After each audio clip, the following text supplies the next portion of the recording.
A yellow duckling in a red hat was hit by a car. A white kitten saw him and rescued him from being carried in a cart. Treated and bandaged with white gauze. Picked him up and took him home with the cat.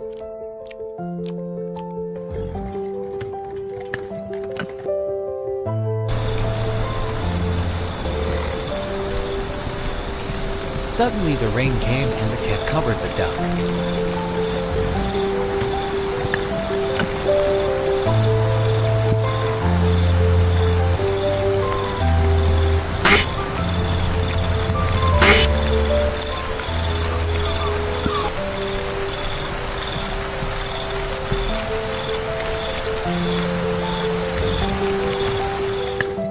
The duck felt cold and made a fire to warm the duck.